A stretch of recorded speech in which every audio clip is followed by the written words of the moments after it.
Oi gente, meu nome é Esther Velasquez e sejam bem-vindos a mais um vídeo do canal Matemateca. Nessa aula a gente vai resolver um exercício de sinais e sistemas, onde a gente vai interpretar um diagrama de blocos, encontrar a transformada Z desse sistema e o seu diagrama de polos e zeros, tá bom? Então, antes de começar, já curte aí embaixo, se inscreve no canal e vamos lá! Gente, então vamos lá para o item A desse exercício de sinais e sistemas. Então aqui ele dá um diagrama de blocos de um sistema Lit para a gente e pede primeiramente para a gente encontrar a equação de diferenças que relaciona a saída y de n com a entrada x de n. Então, essa questão é uma questão de leitura de diagrama de blocos para a gente conseguir encontrar uma equação de diferenças a partir dessa imagem que foi dada pelo enunciado. Então, gente, para a gente interpretar diagrama de blocos, é importante a gente lembrar primeiramente que quando a gente tem as setinhas indo no sentido anti-horário, então, por exemplo, aqui, que a gente está indo no sentido anti-horário, a gente está falando sobre a entrada, x de n. Agora, quando a gente tem as setinhas indo no sentido horário, a gente está falando da saída y de n. Então, por exemplo, aqui é referente à saída. Então, vamos entender o que está acontecendo aqui. Primeiramente, o x de n está entrando reto, somando aqui nesse primeiro somador. Então, ó, a gente sempre vai escrever assim, a saída y de n vai ser igual a tudo que está acontecendo aqui, né? Tudo que está acontecendo na nossa figura como um todo. E a primeira coisa que está acontecendo é que a gente está somando um x de n. Legal, mas nesse somador também entra uma outra coisa aqui, sendo que essa outra coisa que entra está relacionada com tudo que acontece aqui nessa região. As coisas que passam por esse caminho vão entrar nesse segundo somador, aí passar por um z a menos 1 e aí entrar de novo para somar junto com o x de n aqui. Então, ó, o x de n que entra nesse somador, a gente já colocou aqui. Agora, a gente tem que encontrar quem é o outro termo que vai entrar junto nesse somador. E para isso, vamos analisar o que está acontecendo aqui embaixo. Então, nessa setinha verde, o x de n está entrando em um delay. Então, a gente está tendo um x de n menos o que tem aqui no delay, que é o mzão, um mzão genérico que ele deu aqui pra gente. E esse x de n menos m, ó, repara que a gente está indo no sentido anti-horário, né? Por isso que a gente está falando do x. Ele vai entrar nesse somador aqui de baixo. E quem ele vai somar exatamente? Ele vai somar o y de n, né? Que é quem está vindo aqui no sentido horário. Então, o y de n, além de sair reto aqui, ele também tem uma retroalimentação. Ele volta ali atrás para fazer parte da próxima saída. Então, quem entra nesse somador aqui de baixo é o x de n menos m mais o y de n. Legal, mas antes de eles entrarem no somador aqui de cima, antes de eles virarem essa parte amarela, os dois juntos, somados, então toda essa coisa aqui, entra em outro delay. Dessa vez, o delay é de menos 1. Então, ó, quando eles saem do somador, eles vão entrar em outro delay, e com isso a gente vai gerar o x de n menos m, que é como a gente tinha antes, só que agora com mais um delay, menos 1, mais o y de n, que também vai passar por um delay. Então, também vai ficar y de n menos 1. E aí, por fim, quando eles saem desse delay z a menos 1, eles vão entrar no somador lá de cima e somar junto com o x de n. Então, quem o x de n está somando aqui junto com ele é o x de n menos m menos 1, mais o y de n menos 1, que são os termos que rodaram aqui embaixo, somaram junto aqui e passaram por mais um delay. Então, essa aqui é a equação de diferenças que relaciona a saída y de n com a entrada x de n nesse sistema. Então, a saída y de n desse sistema vai ser a entrada x de n mais a entrada de x de n, só que atrasada, né, porque a gente tem esse menos m menos 1, mais a saída anterior, então o y de n menos 1. Então, para cada sinal x de n que entra nesse sistema, a gente consegue ter a saída y de n relacionada por essa equação de diferenças. Gente, esse exercício que você está assistindo é um dos exercícios lá da plataforma Matemateca Academy. Então, se você quer entrar para a nossa plataforma e ter acesso a esse e muitos outros exercícios completos, já entra no site matemateca.com para conferir como você pode fazer parte. Então, vamos lá continuar. Aqui nesse exercício, a gente tem esse diagrama de blocos que representa um sistema LIT. E agora, no item B, a gente quer encontrar quem é a função de transferência h de z para esse sistema. E, além disso, a gente quer esboçar o diagrama de polos e zeros. Então, gente, no item A desse exercício, vou deixar o link aqui na descrição, a gente encontrou a equação de diferenças que relaciona a saída do sistema com a entrada x de n. Agora, a gente vai considerar que esse m aqui, do primeiro delay, vai valer 3, então aqui a gente substitui m por 3, e a gente quer encontrar quem é a função de transferência do sistema, ou seja, quem é o h de z. Então, para começar, vamos substituir o m por 3, para a gente já deixar as coisas mais simples aqui. Então, a gente vai ter y de n igual x de n, mais x de n menos 3 menos 1, no caso vai ficar n menos 4, né? Mais y de n menos 1. Então, essa é a equação de diferenças para esse sistema quando m é igual a 3. Beleza, então agora a nossa equação de diferenças está bonitinha. Quando a gente tem uma equação de diferenças e a gente quer encontrar o h de z, a função de transferência do sistema, a gente está querendo migrar esse sistema para o domínio z, né? A gente quer sair do domínio n e ir para o domínio z, que é o domínio da transformada z. E para a gente fazer isso a partir da equação de diferenças, a primeira coisa que a gente vai fazer é passar tudo que é y para um lado e tudo que é x para o outro lado. Então, aqui, a gente vai ter y de n, que já estava aqui do lado esquerdo. Aí, a gente pode passar esse y de n menos 1 para o lado esquerdo também. Aí, fica menos y de n menos 1. E aí, a gente deixa tudo que é x do lado direito. Então, fica x de n mais x de n menos 4. Beleza, então, o primeiro passo está feito. Tudo que é y para um lado, tudo que é x para o outro. Agora, vamos para o segundo passo, que é, de fato, passar cada termo para o domínio z. Então, tudo que está no domínio n, a gente vai migrar para o domínio z. E como vai ficar? Quando a gente tem y de n, ele vai virar simplesmente y de z, o y no domínio z. Agora, se a gente tiver um atraso, vai ficar assim, ó, y de n menos 1 fica y de z, porque a gente está falando do y. E como a gente tem um atraso n menos 1, a gente multiplica isso por z elevado a menos 1, tá bom? Aí, mesma coisa aqui do lado direito. X de n vira x de z. E x de n menos 4 vira x de z vezes z elevado a menos 4. Então, a gente passou o que estava no domínio n para o domínio z. O terceiro passo vai ser a gente colocar y de z em evidência do lado esquerdo e x de z em evidência do lado direito. Então, para o y vai ficar y de z vezes o que sobra no primeiro termo é 1, menos o que sobra no segundo termo, quando coloca o y de z em evidência, é z a menos 1. Agora, colocando x de z em evidência do lado direito, a gente tem x de z vezes 1, que sobra do primeiro termo, mais z a menos 4, que sobra do segundo termo.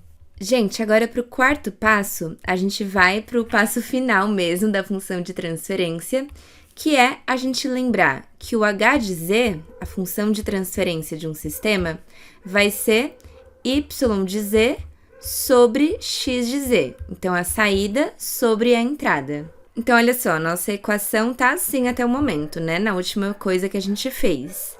E a gente quer encontrar y de z sobre x de z. Então, vamos fazer o seguinte, vamos passar o x de z dividindo para o outro lado. A gente vai ter y de z sobre x de z vezes 1 menos z a menos 1, que a gente tem aqui do lado esquerdo, igual o que sobrou do lado direito, que é 1 mais z a menos 4. Tá, então, a gente já tem o y de z sobre o x de z aqui, né? Então, vamos isolar ele passando esse termo também, dividindo para o outro lado.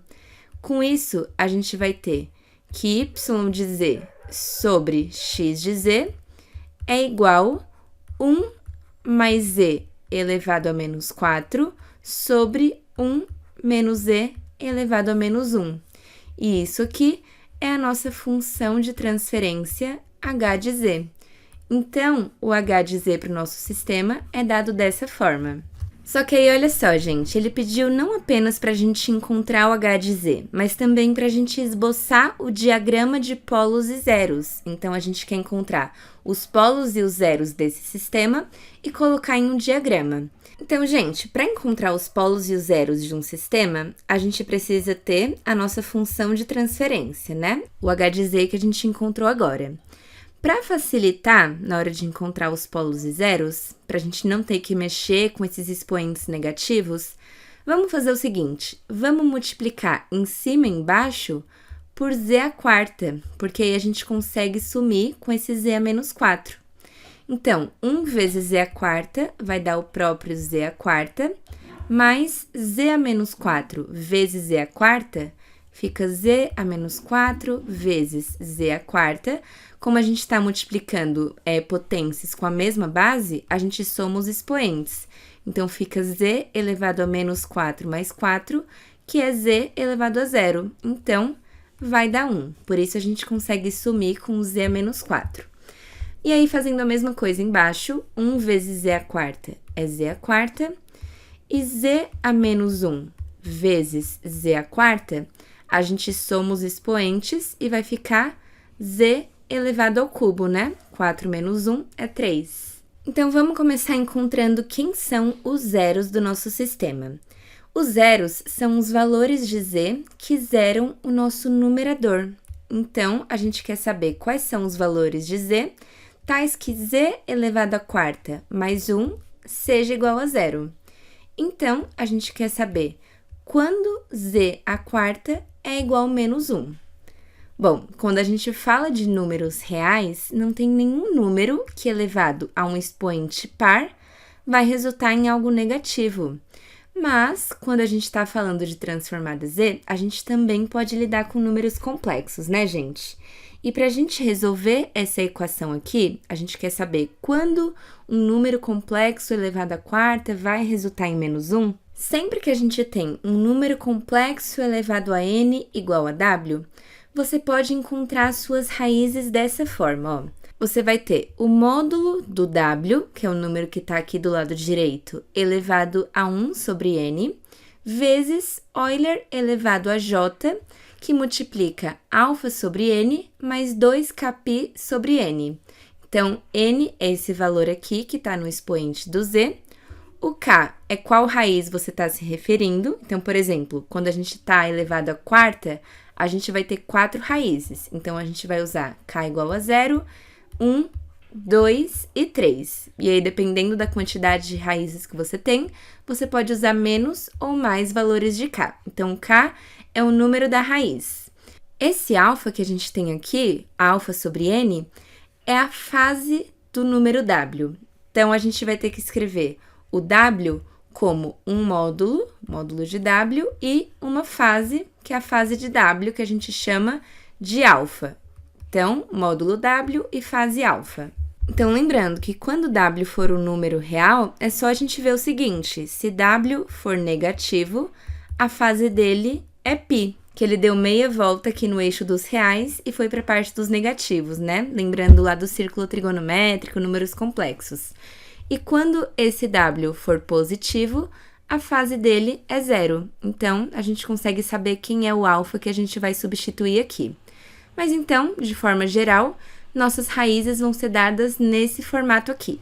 Então, para z à quarta igual a menos 1, a gente tem que n é igual a 4, que é o expoente do z, o w é igual a menos 1, e, portanto, o módulo de w é igual a 1, e a fase dele, como ele é negativo, vale π. Então, a raiz zk, para essa equação que a gente quer resolver, encontrar os zeros, vai ser o módulo de w, que é 1, elevado a 1 sobre n, então 1 elevado a 1/4, vezes Euler elevado a j, que multiplica a fase do w, que é π, sobre o n, que é 4, mais 2 vezes kπ sobre o n, que é 4. E como aqui o z está elevado à quarta, então a gente tem 4 raízes para lidar. A gente vai usar k igual a 0, 1, 2 e 3. Então, vamos começar com k igual a 0, a nossa primeira raiz aqui. A gente vai ter 1 elevado a 1/4, que continua sendo 1, vezes Euler elevado a jπ sobre 4, mais 2 vezes 0, que é o k, vezes π sobre 4.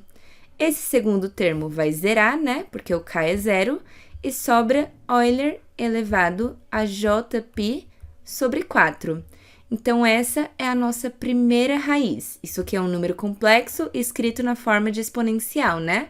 E se você elevar esse número complexo à quarta, se você levar aqui 4, o resultado vai ser menos 1. É uma das nossas raízes aqui. Agora, vamos para k igual a 1, encontrar a nossa segunda raiz. A gente vai ter Euler elevado a j vezes π sobre 4, mais 2 vezes 1 vezes π sobre 4. Então, a gente tem Euler elevado a j, que multiplica π sobre 4 mais 2π sobre 4, que dá 3π sobre 4. Então, essa é a nossa segunda raiz, o nosso segundo zero para a função de transferência. Agora, vamos para a terceira raiz, o z2.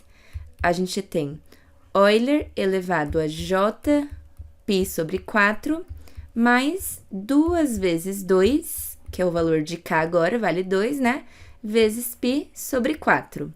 Então, isso aqui vai dar Euler elevado a j, que multiplica π sobre 4, mais 4π sobre 4. Então, vai dar j vezes 5π sobre 4.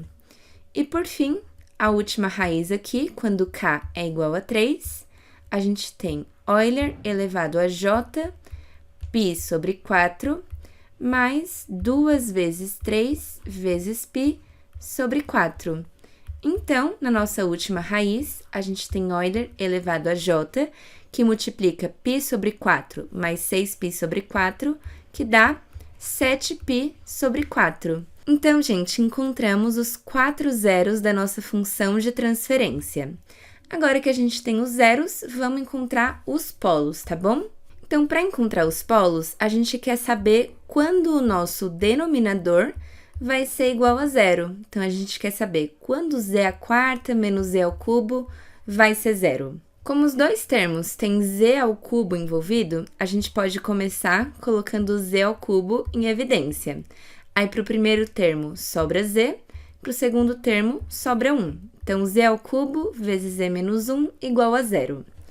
Então, a gente cai em duas possibilidades aqui. Primeiro, a gente pode ter que z menos 1 é igual a 0. Então, o segundo fator, que está multiplicando, pode ser 0. E, portanto, a gente tem z igual a 1. Então, já encontramos um dos polos aqui, né? Um dos valores de z que faz o denominador zerar.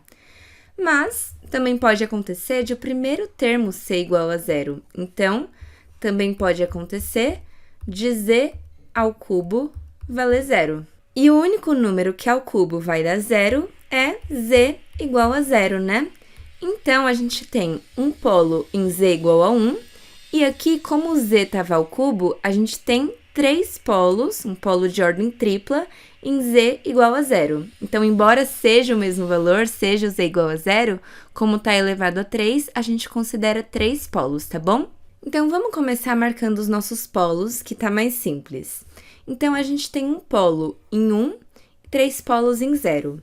Então, a gente coloca aqui no 0 o xzinho, né, que é o polo em 0, e em 1 na parte real, que a gente tem só a parte real aqui, né? 1 mais 0 vezes j. Então, é um número puramente real que vale sempre 1. Então, como a gente tem esses polos aqui, a gente vai desenhar uma circunferência, sendo que o raio dessa circunferência é exatamente o valor do módulo do nosso polo, que no caso aqui vale 1. Se você tivesse outro polo aqui mais para fora, você desenharia outra circunferência também. Então, você sempre vai desenhar circunferências ao redor dos seus polos, com o raio dessa circunferência valendo o módulo do polo que você tem. No caso do polo igual a 0, não tem como a gente desenhar uma circunferência, né? Então, a gente desenhou aqui só para 1, uma circunferência unitária. Agora, vamos desenhar os nossos zeros. Para começar, Euler elevado a j vezes π sobre 4. Isso aqui é um número complexo, né? Ele vai ter uma parte real, uma parte imaginária. E o módulo desse número complexo, quando ele está na forma exponencial, o módulo é o próprio valor que multiplica a exponencial. Então, a gente já sabe que esse número complexo vai estar aqui na circunferência unitária, na superfície dela. Então, ele tem exatamente o tamanho da circunferência unitária. Não vai ser nem mais e nem menos do que isso. Vai ser exatamente o módulo igual a 1. Então, esse número complexo tem módulo igual a 1 e forma um ângulo de π sobre 4 com o eixo horizontal. Então, esse aqui é o nosso primeiro zero. Vamos chamar ele de Z1. Então, aqui, Z1 é o Euler elevado a j vezes π sobre 4. Agora, no Z2, que é esse segundo zero que a gente tem, ele também tem módulo igual a 1, então ele também vai estar aqui na circunferência unitária, só que o ângulo que ele forma com o eixo horizontal, então o ângulo que ele forma com essa parte positiva, é 3 vezes π sobre 4. Então, o que é 3π sobre 4, gente? Π sobre 4 é o nosso 45 graus, né? Que tá aqui na metade do primeiro quadrante. 2 vezes π sobre 4 é 90 graus, que 2 vezes 45 graus é 90, né? 3π sobre 4 é 3 vezes 45 graus, então você anda 90 e mais 45 para o lado de lá. Então, com isso, você está formando π sobre 4 mais 2π sobre 4, que dá 3π sobre 4. Então, aqui está o nosso segundo zero, o zero Z2. Agora, vamos para o terceiro zero. Agora, a gente tem Euler elevado a j vezes 5π sobre 4. Então, aqui, a gente tem 3π sobre 4, né? Nosso módulo continua sendo 1, então a gente continua na circunferência unitária. E agora, ó, se a gente andar 4π sobre 4, a gente vai estar no ângulo π, né? Meia volta. E se a gente andar 5π sobre 4, a gente anda 45 graus para baixo disso. Então, o nosso zero Z3 vai estar aqui na circunferência unitária, que o módulo vale 1, e aí ele andou 3π sobre 4, 4π sobre 4, 5π sobre 4. Esse é o ângulo que ele percorreu. Então, aqui está o nosso zero Z3. E, por fim, no zero Z4, a gente também vai estar na circunferência unitária, que o módulo também vale 1. Só que aí, ó, aqui a gente andou 5π sobre 4, aí aqui 6π sobre 4, e quando a gente anda mais 45 graus, a gente chega no ângulo de 7π sobre 4. Então, esse aqui é o nosso zero Z4, módulo 1, e o ângulo de 7π sobre 4. Então, esse é o nosso diagrama de polos e zeros. Um polo em 1, um polo em 0 e 4 zeros ao redor da circunferência unitária, que todas têm módulo igual a 1. E uma coisa que a gente já pode perceber é que ou a nossa região de convergência vai ser módulo de z maior do que 1, ou vai ser módulo de z menor do que 1, porque é sempre em relação ao polo que a gente tem. Isso aqui excluindo o zero, né? O zero não estaria na região de convergência. Mas então, uma coisa que a gente já sabe é que esse sistema não vai ser estável, porque independente da região de convergência que a gente nunca está incluindo a circunferência unitária. A gente sempre é maior do que ela ou menor do que ela, mas nunca está incluindo exatamente o 1. Então, esse sistema já é um sistema instável. E se a gente for ver, a nossa equação de diferenças nunca vai estar relacionada ao futuro. Ela se relaciona com o passado, por causa desse n-4, esse n-1, mas nunca tem, por exemplo, um n mais 4, n mais 1. A gente nunca precisa de amostras que ainda vão acontecer. Então, esse sistema é um sistema causal. E para ele ser causal, na região de convergência, a gente tem que ter uma região de convergência do tipo módulo de z maior do que alguma coisa, uma região de convergência que vai para o exterior do nosso plano. Então, a nossa região de convergência aqui é o módulo de z maior do que 1, beleza? Bom, gente, então foi isso nessa aula, espero que vocês tenham gostado. Não esquece de curtir, se inscreve no canal, compartilha com seus amigos e já me segue lá no Instagram para ficar por dentro de tudo, tá bom? Então a gente se vê no próximo vídeo, gente. Beijo!